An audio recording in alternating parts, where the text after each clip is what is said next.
a record of this, and he can choose what he wants to do with it. Okay. Okay, Mike. It's your show. It is, and I'm only going to try and do this in 5 minutes or less, because I just believe that these kind of things shouldn't go on forever. Can I just interrupt a minute? Can you do anything about the voice quality? It's like really bad. Hot. Well, let's see if I can do something about the voice quality.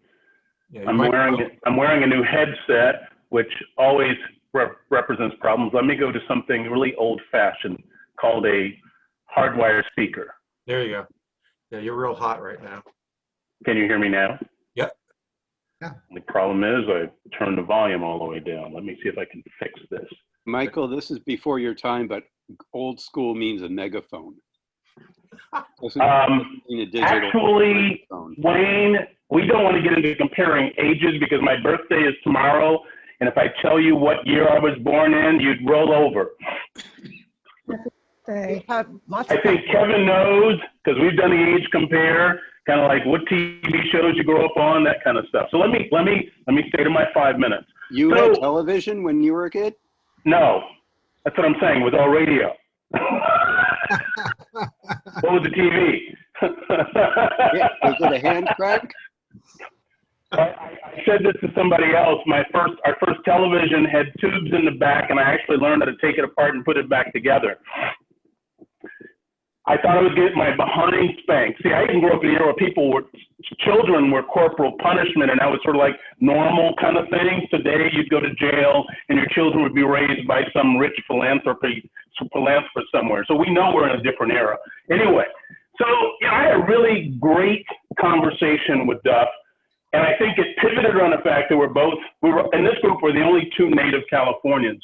And we spent a lot of time talking about a lot of different things, but I finally got my act together and kind of zeroed in to find out a little bit about his company. So I'm going to position the company first and then talk about the man in a few seconds. So SGD Advertising is a full-service advertising agent focused in the Bay Area, and it really specializes in 3 areas which I think are really cool and I think massive places for opportunity. And I know, Duff, you made commentary about the certain circumstance we're in right now, but I think the long view on this is just massive upside. So senior living communities, as those of us who are having birthdays north of 55, I mean, this is sort of the way that we're going to basically live going forward. And that community concept, and I learned this from talking to Duff, actually just isn't a nursing home, right? So there's a whole set of things that boomers want that go well beyond that. Hearing health. This is one that's interesting to me for personal reasons. I'll get into that later, but that's another one where sort of the market has shifted and it's going someplace. And then the other one is personal health. And I'm not going to steal all of Duff's thunder. I'm going to let him explain what that is. I went to his website and saw a few examples. But what they do is a complete traditional to online tactics in terms of delivering capabilities and help write stories. And so if you look at his website and you listen to Duff, you can understand he is a natural storyteller. He's easy to listen to. And I would imagine, I haven't read any of his writing, but his writing probably is compelling in that way as well. Kinds of things they do: market research, digital strategy, brand strategy, social media. It's truly a full service capability. I just put this graphic down here because to me, when you look at these things compellingly add up together to something unique in a space that's probably normalized by a lot of players with a lot of different angles on it. But I think these market segments kind of provide that. I pulled some things out of the website and looked at and found things that I thought were also compelling in terms of strengths. They know this market space, this senior marketing community and hearing aid ads or hearing health ads, they know the space. This is one that I think is compelling because I've done a little bit of work with ad agencies and marketing agencies. The common practice is for the senior level people in the firm to commandeer and get the work and hand it off to junior people. And SGD basically has the people who have the knowledge doing the work, which I think is also important.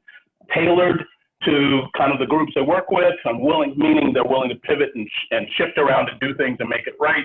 And then this ability to move from digital to traditional media, which I think is really important because as we live, especially in communities like this one, meaning the Bay Area, everybody's flipped the switch and everybody thinks if it's not digital, it's not worthwhile.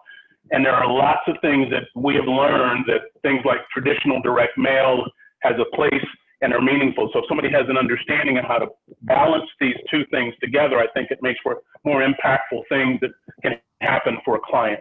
And then cost effective. And I didn't think that meant cheap. What I thought it meant is they were providing a high level of value and they weren't charging big firm prices. So I think that's something that's very powerful. This is just a partial list of their clients. And you see a wide range. I mean, literally I did a cut and paste, but they serve a very broad community. And it would look as though anything related to senior living communities or senior living environment are companies that want to market to seniors, they have expertise in this. And again, this wide range of services. Let's talk about the man. So I wanted to do this in pictures, and Doug, I hope you're not, you take no offense in this. I just started having a little fun playing around with it. I grabbed your photo off of LinkedIn, and I said, that's a pretty good shot. Most people's headshots are awful. That looks like he actually had somebody do it. Doug is truly a native Californian. And I think that's truly evidenced by the pictures up here. And I think it's an interesting dynamic if you kind of take the life cycle. So immediately to his right is his high school. He went to Lincoln High School in Stockton, California. It doesn't get more native Californian than that. Played basketball and baseball there. And then he graduated high school and went to Cal Berkeley. And in the era where Duff was raised and came up, that was the thing to do, turbulence. He also left California, and I don't know if you recognize that city there, but that's the skyline of Minneapolis. So he lived in the Midwest for a while.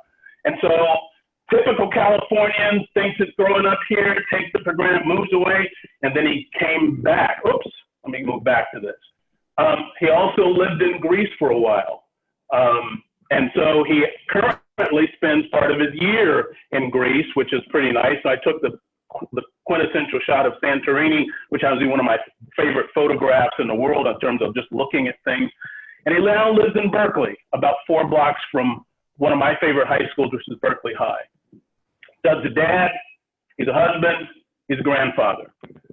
This is how he looks at his job. So Doug's background and his orientation is broad, but he's focused on his firm, one of 3 partners. His focus is account management. And I'm not going to read this to you, but I think it's interesting to think about how he frames this, that account management in an advertising agency is basically the entire process that basically affords the client to get exactly what they want and measure results. So I think that's it. That's all I got. Okay. I don't know if I stay within 5 minutes or not. Perfect. Good. Perfect. So would anybody like to do a summary of what Mike just said? God, it makes me want to be old. Mike, you can release the screen if you like. That was not the intent.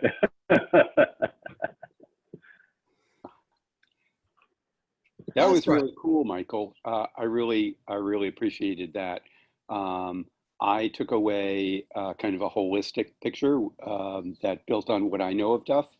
A question that comes to mind, if that's appropriate, Kevin, and you redirect if that's not, is what are the advantages of Duff having, expertise? I mean, Duff, you've done one of the things that I think is really powerful, which is functional expertise combined with,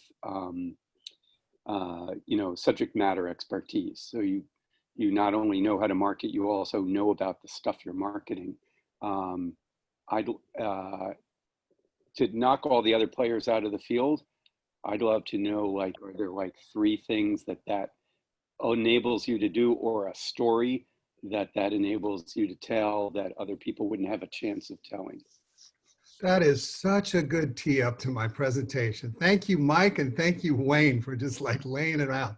Now that's what I'll do here is what I want to do today is to really just kind of share with you. We're kind of in the middle. We took the opportunity with the COVID slowdown to really take a look at ourselves.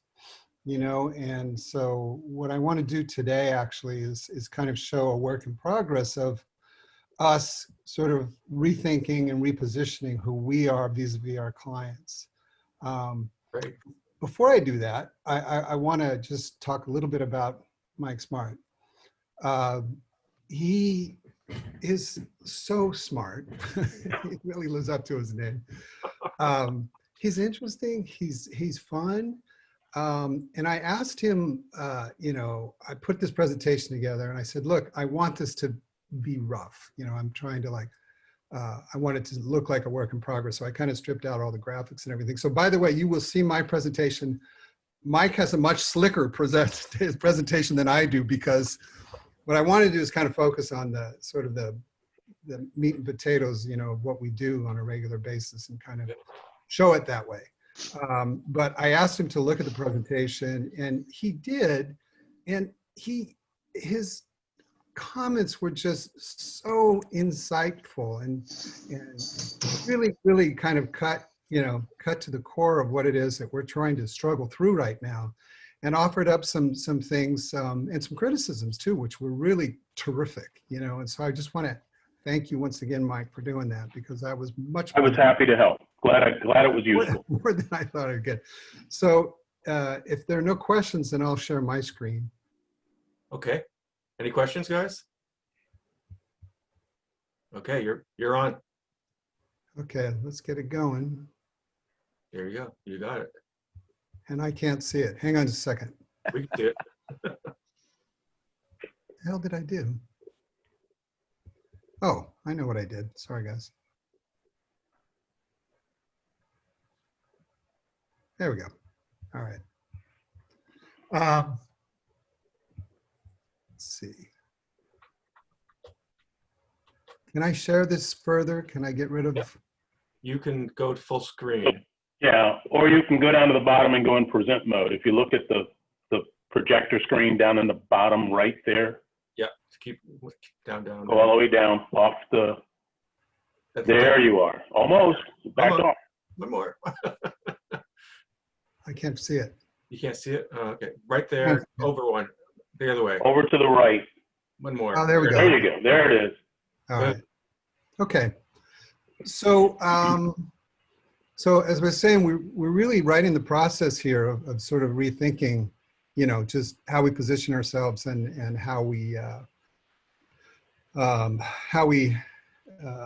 project out to the people that we want to influence. So just a couple things, just a little bit of history. Mike gave a fair amount of it, which is very useful. But you can tell from his presentation here, and those of you that know me, I mean, we work on positioning and branding issues every day, but it's for our clients. So we kind of let our own positioning just lie dormant for a while and hadn't really looked at it. And we just got into this, we knew we had to do it. It was like, got into this habit of, well, let's deal with that later, and so sometimes an opportunity presents itself, and this is one, so we took advantage of it. So the other thing I just wanted to make sure you understood, we have a really strong theoretical background in defining age cohorts, life stages, and generational shifts, and also in understanding what I call the business of aging. There is the sort of the more academic, what aging is about and that sort of thing, but this is really about the business of aging. So that's where we developed Sweet Spot in marketing to marketing senior living and hearing aids to older Americans. So we have to kind of stay up on the trends in those two areas. And so these are some of the things that we're grappling with here. As we thought about how to present ourselves, we've really been rethinking how senior living prospects and their families, and also professional referral resources, use websites and social media. Professional referral sources would be like hospital discharge planners. It might be even clergy. There are various people that do regular referrals. And so they use tools as well. And just like everybody else, they tend to go first to websites and look at your website, and then social media. And so one of the things we were kind of figuring out is, this might be things you guys already know, but basically when you're on your website, you really have to just be very factual, people are very, especially older people are very leery of people trying to put one over on them. And so you really want to be as factual as possible. So I'm talking about the end consumer right now. And then emotion in social media. So we spent a lot of time thinking about that before we jumped into the positioning project. Becoming expert in the emerging middle market. The middle market is what used to be what you would call the down market. You know, it's not the sexy high-end part. It's more the people that, you know, have moderate income, still need a place to go, still need a place to stay. And what's happened over the last couple of years is that this has become much more important because there's only so much high-end housing that you can put together that people will buy into. And so the middle market now has become the area to play in. And we have done some work in that area. And so, you know, our goal is to try to continue to stay in front of that and, you know, express our expertise and leverage that. The other things that are happening, and some of this is COVID related, and that's that it's forcing us to use new technology to help people to market their communities. So VR, interactive video, you know, tours now, you can't do tours in person anymore. They have to be virtual. And so how do you do that and still maintain a nice, you know, personal touch to it? So those are all things that we've been grappling with and looking at new technologies about how to do that.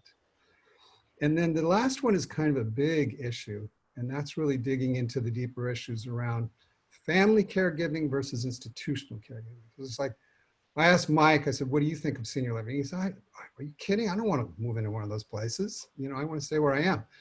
And I said, me too. And that's actually called, in the business, it's called aging in place.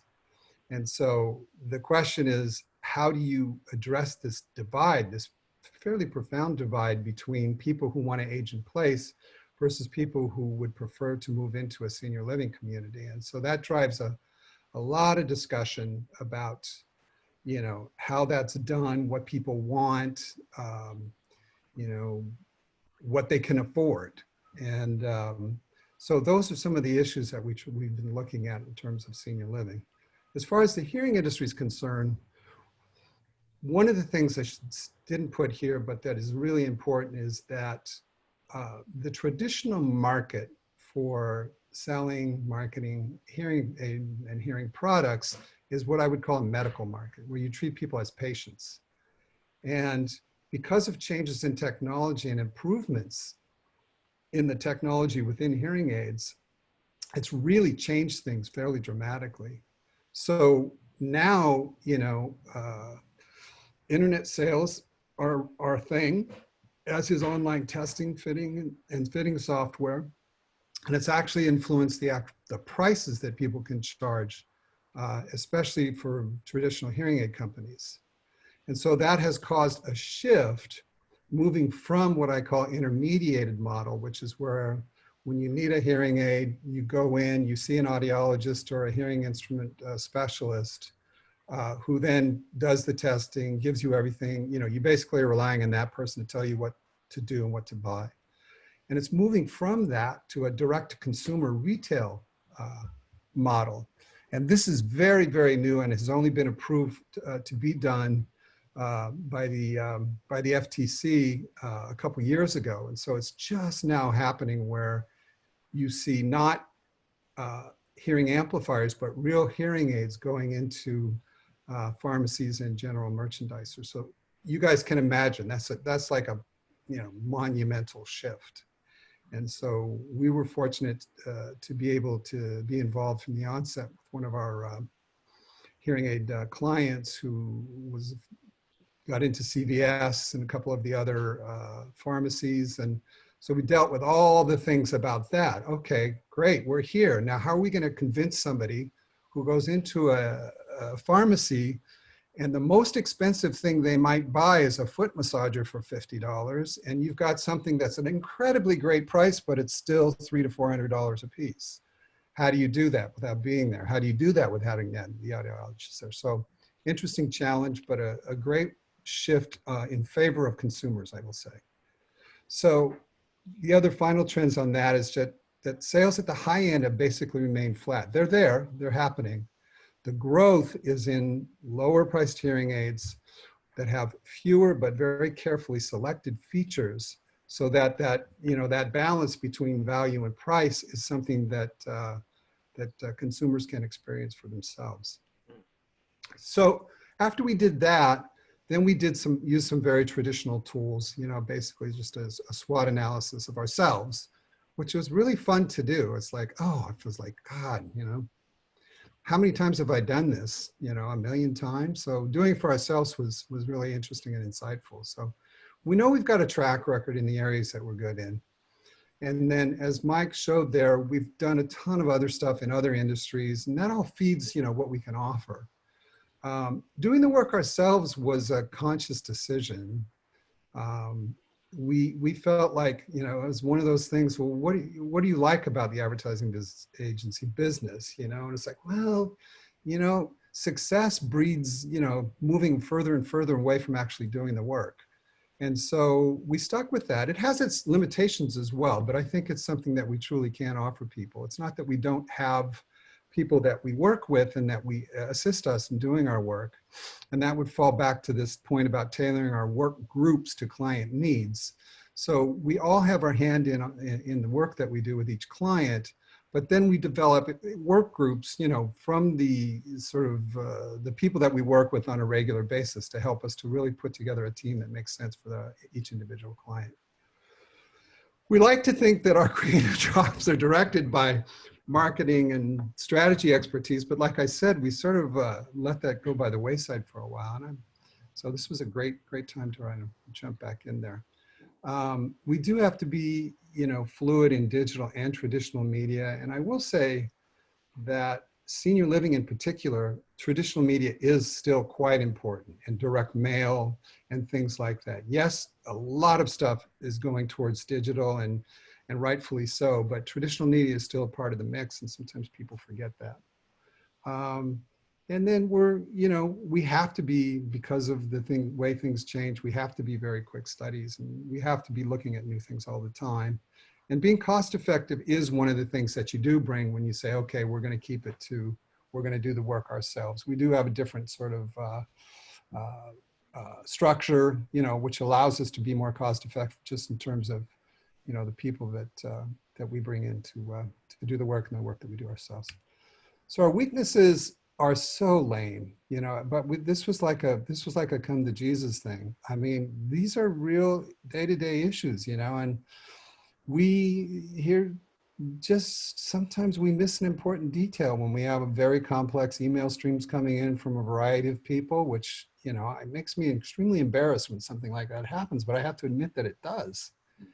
And if you are a small agency and you like to pride yourself in doing the work as much, yourself, or at least directing it in a fairly hands-on way, it can mean sometimes that we don't complete work in what I would consider in a timely way. And it invariably happens when our plates are full.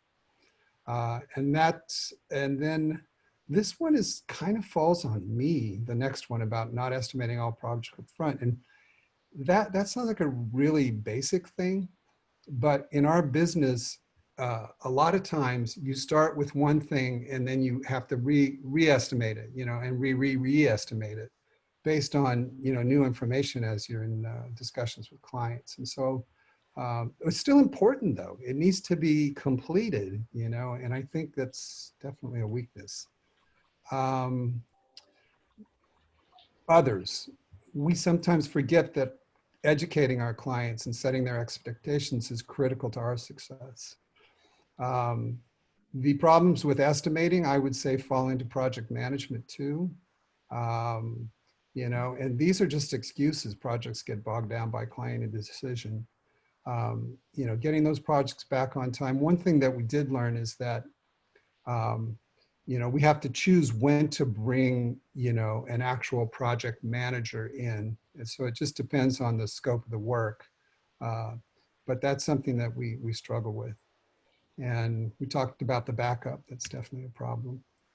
And then these are more institutional problems, and we've been inconsistent in maintaining client relationships.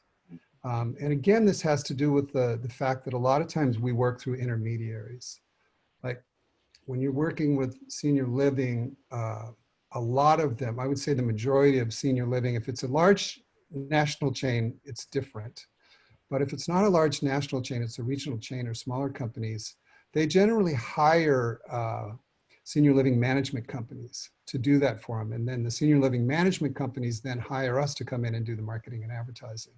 And so it can be very complicated sometimes, and sort of, you've got multiple clients, as you can see there, that we have to maintain relationships with. And they change, you know, so that has something that we really need to work on. And then this one is just constant problem. And that is, you know, again, finding the time to make sure that we may maintain those relationships with former clients, and really use LinkedIn and email and other tools to make sure that that we are doing that, you know, on a regular basis. And then finally, the reason that we actually did the new positioning is just limited awareness, you know, inconsistent in pursuing new business, and just maximizing our online presence. So our opportunities, we think, are in leveraging some professional relationships, which in some cases are longstanding and quite good. In promoting our specific experience to these very highly targetable audiences, you know, within those two industries. Sort of firming up our relationship with these consultancies that hire us, you know, and especially when they don't have in-house advertising resources. That's something we can do. And I do think we know a lot about these two areas, not just how to do it, but as Wayne pointed out, you know, these are areas that we've chosen because we really do know a lot about these industries as well and what's going on there. And so there's definitely an opportunity for us to take a bigger thought leadership position in most cases. And then these are just nuts and bolts things, and that's, you know, getting a stronger platform to show ourselves, and then really doing some, you know, meaningful video to promote ourselves. We know that that's something that we have to do. Our threats are really larger agencies with big resources.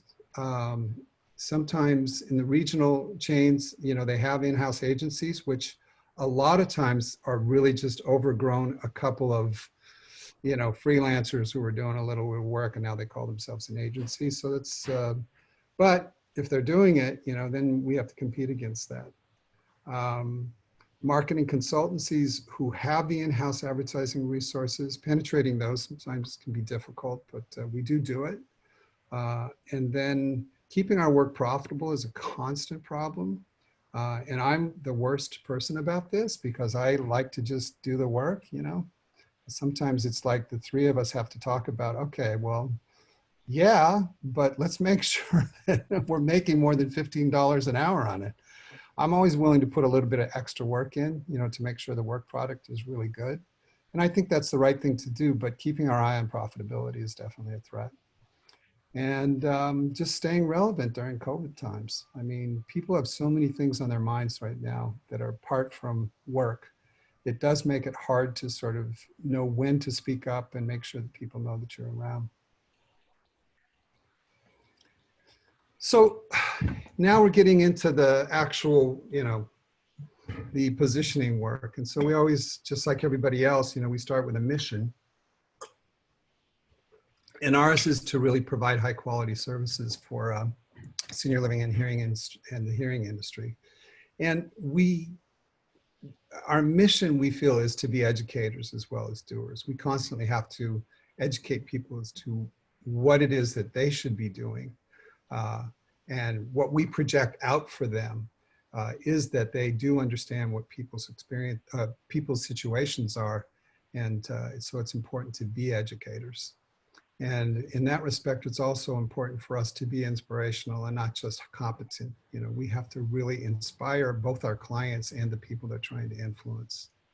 Try to demonstrate our professionalism with everything we do. And then be transparent in pricing, which not everybody is. And there's different strategies about that. But we've decided that it's in our interest just to be very clear about what people are getting and what they're going to be charged for. And then giving good value goes without question. So that's our mission. Okay, so that's what we start out with that. And then we go to work. You know, we went to work on trying to sort of figure out who we are and what's important. And so for us, that meant really, I have two opinionated partners. And by arguing, I mean that in the best possible sense. Not angry arguing, but very passionate arguing about what's important, you know, and why, and how that applies to us. And then it's just sort of sketching it out. And this is an old technique. Anybody that's ever done advertising knows what what we're doing here. Yeah, this is not quite the Stone Age, but close. Just basically just putting it all down. And then we started looking at a few points that we started feeling like, well, what are some points of distinction? And we kind of coalesced around those. We started working through some of those. And then from there, we build them out point by point, you know, and that's why I call it a workshop. It's like, you know, it's a messy process. You know, you basically have to close yourself up and don't answer the phone and just give yourself several hours, you know, and do it that way in order to get to where you need to. So from there, we moved on to brand work. And so this is kind of, you know, the general, what we know about brand development, and tried as best we could to apply it to ourselves. So these are some basic beliefs that we have. And these aren't necessarily new, but this is where we kind of wanted to make sure we're grounded in this, that the brand is really not what we say it is, it's what our customers say it is. And so our goal is really to create trust, whether it's for us or for a client. And this is achieved by offering a great value proposition and then delivering on it so that we can turn skeptical clients into believers. And the brand development itself always begins with positioning. And so I kind of showed you some of how we get at that. But that's sort of just some beliefs that we have. And so we then thought about what our particular brand attributes are. And one of those is embracing our age, you know, and our cohort, you know, which is baby boomers, because that's essential to our ability to understand seniors, you know, we live with the same issues, you know, we understand what's important and what isn't. It's different from, it's not that you can't be a really powerful and very good advertising person, not really being part of, you know, the age group that you're trying to work with, but it really helps to actually live in and know what, you know, it's like to live in somebody else's shoes who is starting, you know, to have issues with their health and various things. Humor is, if you're going to be argumentative, it's important that you have a sense of humor. And so it's kind of, we think it's how we conduct our work, but it's also how we can, you know, sort of articulate the human condition, you know, when we do content development. Not everything's funny, but a lot of things are. So we try to mine that kind of information and make sure it becomes part of what we do. And one of the things you learn or die with is you have to be flexible. And so we try to be very flexible about this and always looking for ways, you know, to innovate and so to learn. And one of the fun things about being older is people think you know a lot, and that's great. But a lot of times the best teachers are people who are quite a bit younger than us. And so we look to, you know, to find that kind of those gems and the wisdom that you also learn from younger people. And then integrity, you know, and that means we stand by our work and really own our mistakes. And I think that's something that you grow more, well, I will say that we have grown more comfortable with as we get older and realize everybody makes mistakes. And you're better off owning your mistakes than trying to make up excuses for why they happened. And so that's kind of, these are some things that we feel are, you know, kind of what SGD as a group and as a company are. So then we made our own recommendations, which is to take a market position that captures our uniqueness and then make it the basis of our external communications, you know, rather than the ones we do for others. and then develop messaging points that reinforce this. And this is an important one that kind of came out of just who we are and the fact that these are advertising professionals. And that's bringing aesthetics to the forefront in the expression of the SGD brand and philosophy. And this is something because aesthetics are really the language of feeling, and trust is based more on feeling than logic. So if we go back to what we think is, the goal of establishing a brand, which is, developing trust, aesthetics are extremely important. And so that's something that, that we feel is something that we need to make sure that we're delivering on for ourselves. So in terms of, who we are, we're seasoned, or shall I use another word for it? We're old. We've done this for a while, and we like it.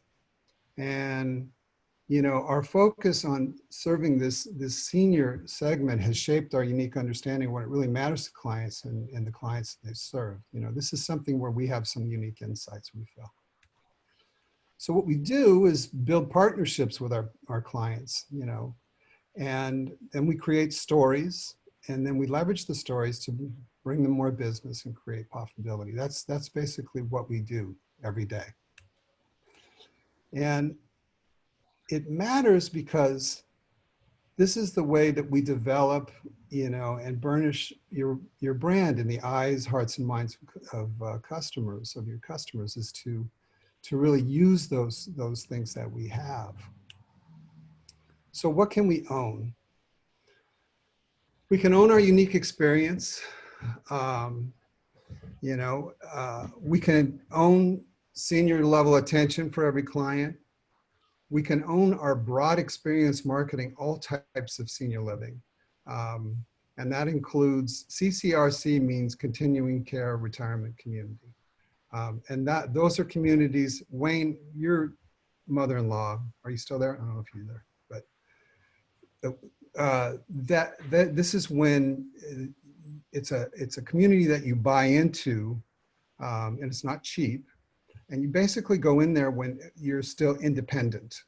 But as you need more assistance and steps up of care, it's all built into it. So you can move from independent living to assisted living, where you need help with some of the activities of daily life. And then further into, if you need memory care, you get assistance there. There's a special place that you can go for that.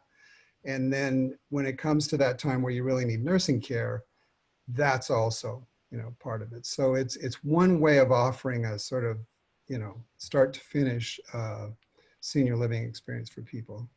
And then market assisted living and memory care is what I was talking about, the ones that can provide all the amenities, and they hire a chef, in order to provide your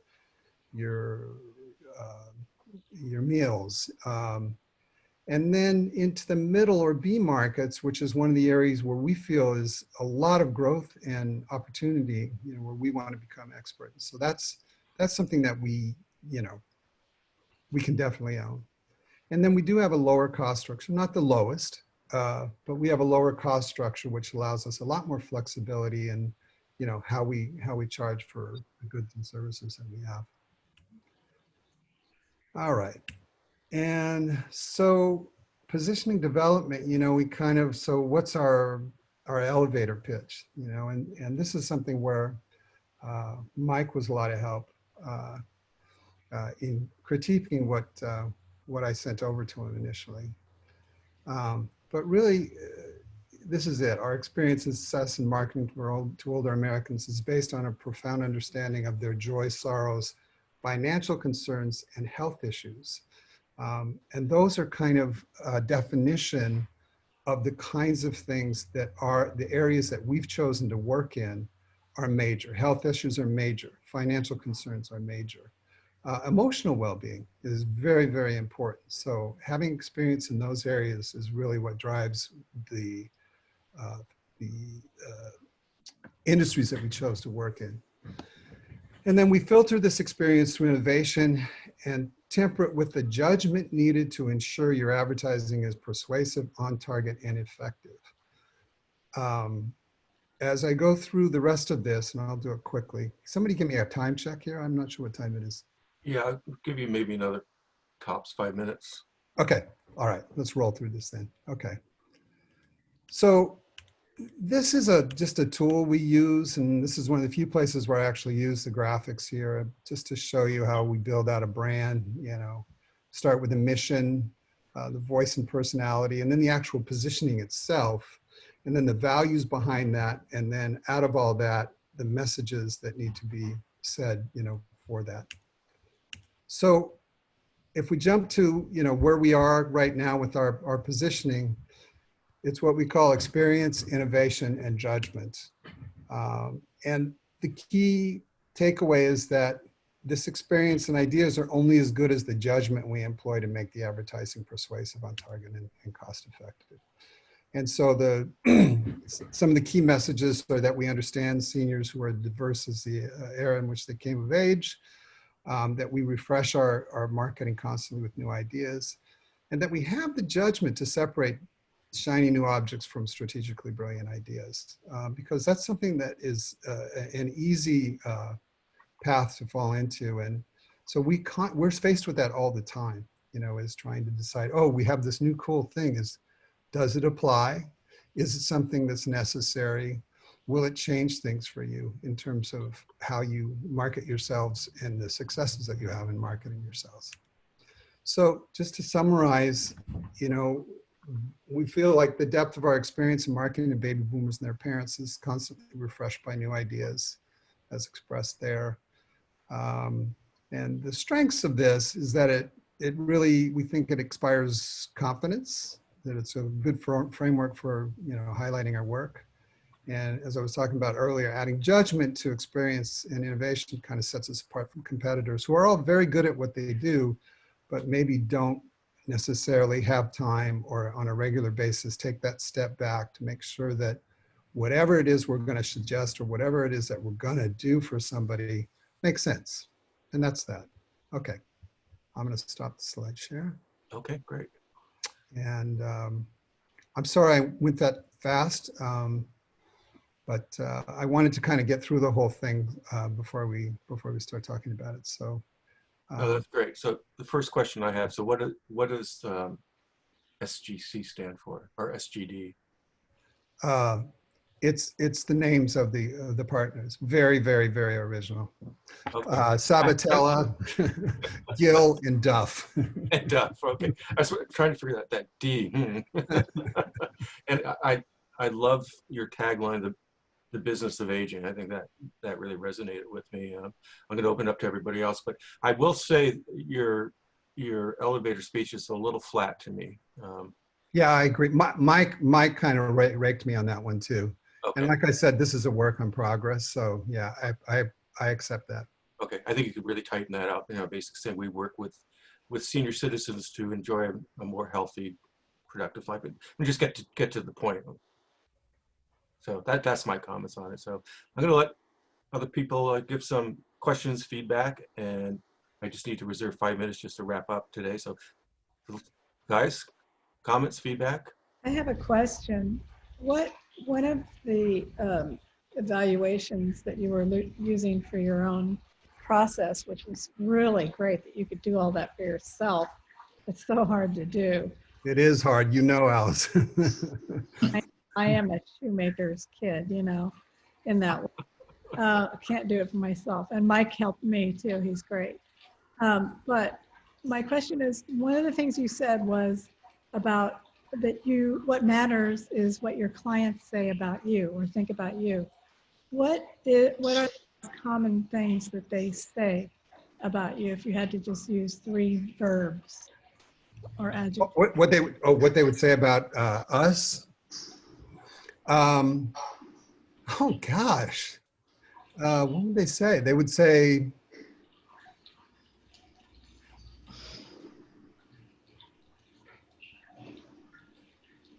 I'm trying to be really honest here. Well, I think they would say smart. I think they would say easy to work with. And what else would they say? I think about that, sure. Flexible. Yeah, but I don't know if that's the thing that they would hang their hats on in us. I think they would say, these guys know what they're doing. Results, perhaps. Well, everybody wants to think they're going to talk about results, but I think they would acknowledge we know what we're doing because of because in some cases we have more experience than they do, even though that's their business. And so Stuff, here's a thought. You mentioned that you struggle to maintain constant relationship with them, with your clients, as part of the weakness you laid out. Mm-hmm. And everything you said about what they would say about you started with, I think. What about a brilliant project that you go reach out people that have spent money with you in the past and just ask them? Can you think of an easier way and the reason we're all cobbler's kids here. I was struggling with this a few years ago, and somebody asked me the same question and I was embarrassed. It's like I never really stopped to ask. And I took somebody nondescript, third party, and sent them out to interview 15 customers that we'd done business with. Mm-hmm. It was humbling for two reasons. They probably think higher of you than you probably believe. That's a hell of a boost to the confidence of your team. And then all your messaging comes back for free. You get to take all of that stuff that they'll say about you, and that becomes every messaging point you could possibly have to offer on your website, in your elevator pitch, and everything else. And it's real because they said that about you. And that is exactly knowledge packages. That's what I do. Say that again. Is that what you do? Mm-hmm. I knew that. I was pitching you up front. I couldn't resist. Positioning exercise that you can do because it's somebody else that's interviewing your clients, which is getting somebody that knows how to pull them. It has to be a third party. It can't be you. Yeah. Yeah, that's right. To be asking, they don't want to tell you directly, like, they're worth way more than we're paying them. They're not going to tell you that, or you'll charge them. Nope. Or we really don't like, X person, we like Y person. Mm-hmm. They're afraid they'll be punished. So this kind of information, and then you get like 20 pages of testimonials that can be basically used as, and then what I do is I do an evaluation so that I come up with the top 5 positioning messages out of what they've said. And then you use the 20 pages worth of testimonials in all of your marketing materials. It's a no-brainer. It's so easy. It is powerful. It is hugely powerful. Yeah. That's a great insight from both you guys. I mean, I think that the whole idea of doing it third party, because we have testimonials, but it's not like, it's different from me asking for a testimonial versus sending somebody out. I love that idea. Well, I'm happy to do that for you if you want. You can go to my website. Let's chat afterwards. Yeah, about that. Okay, great. Yeah. But I thought also the middle market area seems really intriguing. If you had to teach them, it's sort of a leading question. If you had to teach them what you wish they all knew, but they don't quite get it, but it would help them so much in their advertising if they could get it, and you could have them think them to do, what would you teach them?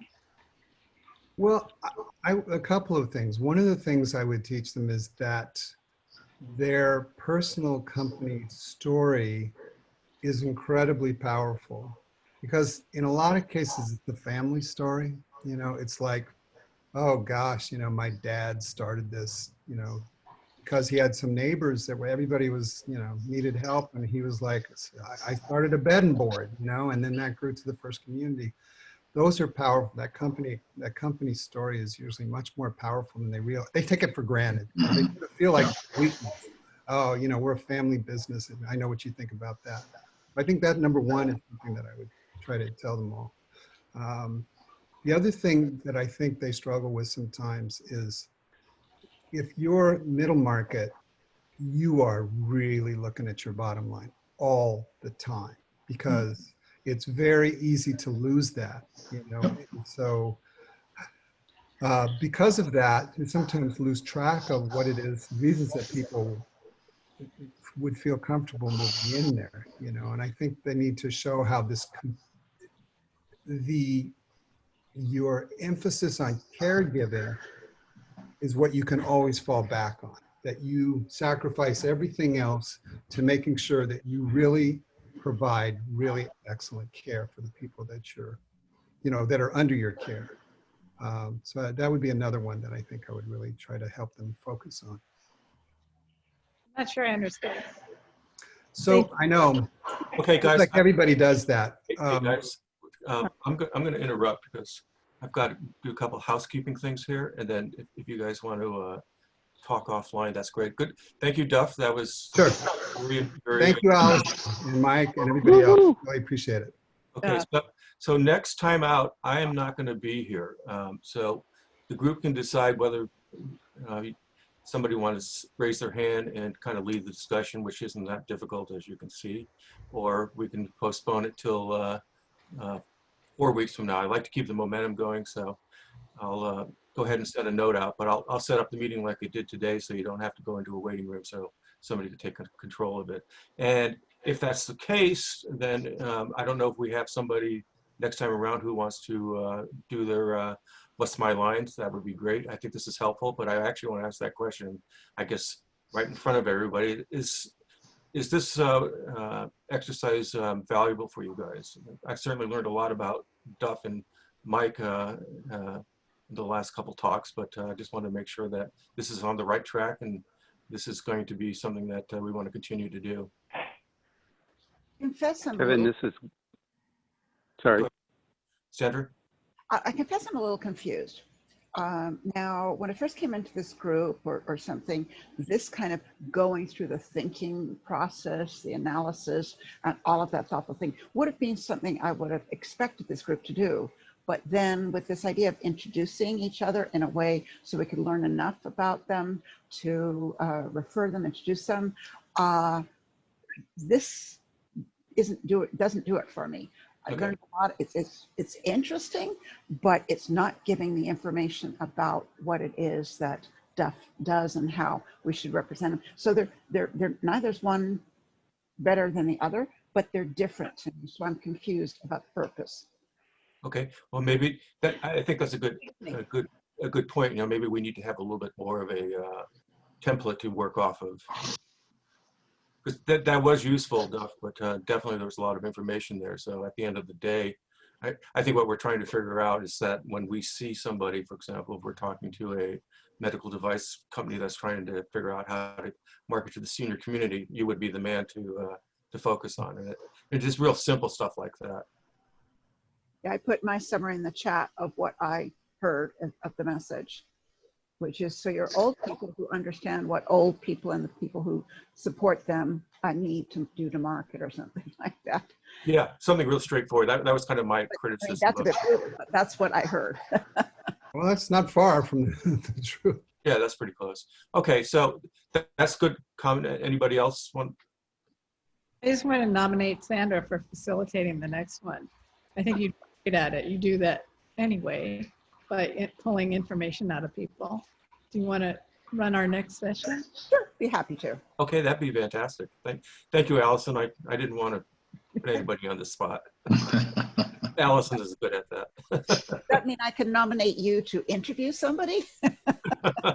I'm Mark. Okay, I'll well, offer this perspective on going through this process since I've been on both sides of it. You may not walk away from the outside in being able to provide that quote unquote elevator pitch for people. But if you go through this cycle, I guarantee you'll come out with two things. You will certainly understand the person you partner with, because I can position Duff today and I couldn't have done it 2 weeks ago. And it has made me think deeply and seriously about my own presentation, my own elevator pitch, and my own messaging. In fact, as I've gone through both of these, I've sort of mapping out a whole set of things, and I can be in Duff's wake because some of the tools he uses are things that I would work with. So I would say don't throw the quote unquote baby out with the bathwater yet. That once we all cycle through this, I bet we'll all have a very different feeling about it. That's just my piece on this. Okay, I think that makes sense, but I think maybe coming up with a little bit more of a template just to get to I agree with you. Putting a deliverable template out there to sort of bring this back in focus would be useful. No question about it. I think Sandra's on that. Right. Or alternatively, just clarify what I need from the group is to take you through my process and to have input on that as I'm developing them. And that's what you want from us, and that's what you'll give you. Or this is how I want to do my pitch. And, so just tell it. Either. Yeah. Both. That's really good. I like that. I just sent up a Google Doc link on chat, and I'll send this email too. But I just want to go ahead and have people go ahead and sign up for the spotlight and see who would want to do the interviewing. I think the interviewing is important, and Mike, you can talk to this, but I think the interviewing is good because if you can't articulate the person's message, then that probably means there's work that needs to be done. Right. Okay, that's good. So we'll plan on next time, Sandra. You'll be the leader on it. Do we have a volunteer who wants to be the spotlighter? If not, we could just talk about anything that the group wants to talk about and what's going on in their business. I wanted to talk about that today, but we're running out of time. But I just, it's been one hell of a summer, and I'm just curious how everybody is doing, both business-wise and emotionally, and what's working, what's not working. Maybe that's a conversation to cover next time around. Make sense? This is Wayne. Kevin, thanks so much for pulling it together. I thought it was really useful. I not only came to hear Duff, but also, and say hello again, but also I thought the format worked really good. I heard two things happening. One was how to introduce somebody and, what to keep Duff in mind for, that sort of thing. And the other was, a humbling walkthrough of, listening to somebody's business and, doing for others what we do, doing for ourselves what we do for others. So thanks. I thought that was really well done. Great. Thank you, Wayne. Good point. Okay, guys. Thanks for coming. Thank you, Kevin. Thanks, everybody. Yeah. And Thanks, Kevin. Are you there? Allison, I'll follow up with you offline. Thanks, guys. Take care. Bye-bye. all right, guys. Bye-bye. Stay safe and out of the dust. All right. See you guys. I'm holding my breath.